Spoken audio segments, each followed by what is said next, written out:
रामगढ़ एक छोटा सा गांव था, पर अपनी कहानी में बहुत बड़ा था। इस गांव में सुबह सूरज की पहली किरण जब धरती को छूती तो मिट्टी से एक खुशबू उठती थी जो जीवन का गीत लगती थी। पर यह गीत हर दिन पूरा नहीं हो पाता था, क्योंकि इस गांव पर एक डर हमेशा मंडराता रहता था। इस डर का नाम था गब्बर सिंह अमजद खान। गब्बर क्रूरता और आतंक का दूसरा नाम था। उसका दिल पत्थर जैसा, इरादे आग जैसे और सोच जुल्म की काली स्याही में डूबी रहती थी। वह सिर्फ डाकू नहीं था, वह ऐसा अंधेरा था जो किसी की ज़िंदगी में उतर जाए तो रोशनी को भी कांपना पड़े। गांव में एक इंसान ऐसा था जिसे लोग अपनी आखिरी उम्मीद मानते थे। उसका नाम था ठाकुर बलदेव सिंह संजीव कुमार। ठाकुर सीने में शेर का दिल रखते थे। एक समय में वे पुलिस विभाग के सबसे कड़क और निडर अफसर थे। उनकी आवाज़ में आदेश, उनकी चाल में अनुशासन और उनकी आंखों में न्याय की लौ रहती थी। पर गब्बर ने न्याय की इसी लौ को बुझाने की कोशिश की थी। ठाकुर के जीवन में सबसे बड़ा तूफान गब्बर के हाथों ही आया था। एक रात जब ठाकुर अपने घर में परिवार के साथ चैन से बैठे थे, तभी गब्बर अपनी टोली के साथ आया। उसने घर को चारों तरफ से घेर लिया और ठाकुर को देखते हुए उनके पूरे परिवार को बेरहमी से मार डाला। बच्चे, बड़े, बूढ़े, कोई नहीं बचा। यह दृश्य इतना रोंगटे खड़े करने वाला था कि रामगढ़ की हर सांस में दर्द घुल गया। पर गब्बर का जुल्म यहीं ख़त्म नहीं हुआ। उसने ठाकुर के दोनों हाथ काट दिए ताकि वे लड़ने की ताकत खो दें, पर ऐसा नहीं हुआ। हाथ कट गए पर उनका हौसला आसमान जितना उठ गया। ठाकुर जानते थे कि यह लड़ाई अकेले की नहीं, पूरे गांव की है। इसलिए उन्होंने दो ऐसे लोगों को ढूंढा जो डर को भी मुस्कान में बदल सकते थे। ये थे जय और वीरू। जय अमिताभ बच्चन, वीरू धर्मेंद्र। जय बहुत शांत, गंभीर और योजना बनाने में माहिर था। वह बोलता कम, सोचता ज़्यादा।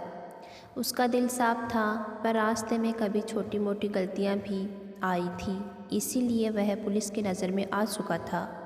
पर फिर भी अंदर एक सच्चाई थी जो उसे खास बनाती थी। वह खतरों को शब्दों में नहीं, आंखों में रख कर देखता था। उसके निर्णय लंबे नहीं बल्कि गहरे होते थे। वीरू धर्मेंद्र एकदम मस्त मौला था। हंसने में निपुण, घोड़े चलाने में माहिर, साहस में आग और दोस्ती में गहराई। वह जिंदगी की हर मुश्किल को भी मजाक में चुनौती देता था, पर उसका मजाक कभी किसी का अपमान नहीं करता था। वह सिर्फ हंसी बिखेरता। वीरू का साहस उसकी ज़िंदगी का सबसे बड़ा सच था।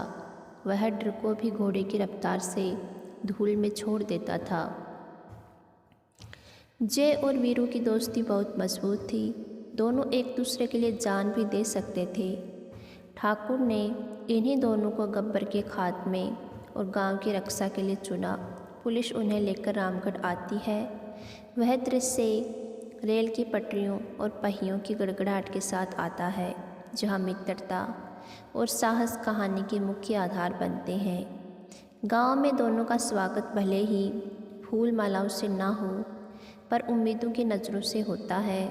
गांव वाले धीरे धीरे समझ जाते हैं कि यही वे दो लोग हैं जो गब्बर के डर को बदल सकते हैं। गांव में एक लड़की थी, बसंती हेमा मालिनी। बसंती रामगढ़ के रास्तों पर तांगा चलाती थी। उसकी बातें इतनी तेज़ थी कि सुनने वाला भी खुद को तांगे पर बैठा महसूस करे। पर उसकी तेज़ बातें बचकाने नहीं बल्कि जीवन से भरी थी। वह निर्भय थी, निडर थी। किसी से भी बोल दे, प्रेम से भी बोल दे, डर से भी बोल दे। और यही कारण था कि वीरू का दिल पहली नज़र में उस पर आकर रुक गया। वीरू को उससे प्रेम हो गया, पर शुरुआत में वह हंसी हंसी में बात करता ताकि उसके दिल का सच बसंती की तेज़ बातों की हवा में उड़ न जाए। लेकिन प्रेम कभी छुपता नहीं, धीरे से भी दिख जाता है। गांव में मौसी थी लीला मिश्रा, जो बसंती का ख्याल रखती थी। मौसी रिश्तों की सच्चाई समझने में बहुत तेज़ थी। जब वीरू मौसी से बसंती का हाथ मांगने जाता है तो मौसी पहले उसे रोकती है ताकि परख ले कि यह दीवानापन है या सच। पर वीरू के जवाब में सिर्फ प्रेम था, कोई दिखावा नहीं, कोई बनावट नहीं, सिर्फ अपनापन। पर मौसी फिर भी कहती हैं कि रिश्ते इनाम से बन सकते हैं, पर चल सिर्फ सच से मिलते हैं। शायद वे वीरू की सच्चाई का प्रमाण शब्दों से नहीं बल्कि उसकी आंखों से देख रही थी। गब्बर के साथी गांव पर हमला करते रहते थे। एक बार गांव में डकैती के बीच एक बड़ा दृश्य आता है जहां गांव वाले वीरू और जय की मदद मांगते हैं। जय एकदम सही योजना बनाकर डाकुओं से भिड़ता है। वीरू अपने घोड़े पर सवार होकर भीड़ के बीच ऐसे चलाता है कि डाकुओं की सोच भी उसकी रफ्तार को नहीं पकड़ पाती। हर बार डाकुओं की हार होने लगी, पर गब्बर इतना आसानी से हार मानने वाला नहीं था। वह गांव पर खुले जुल्म के साथ एक सबसे बड़ी चुनौती लेकर आता है।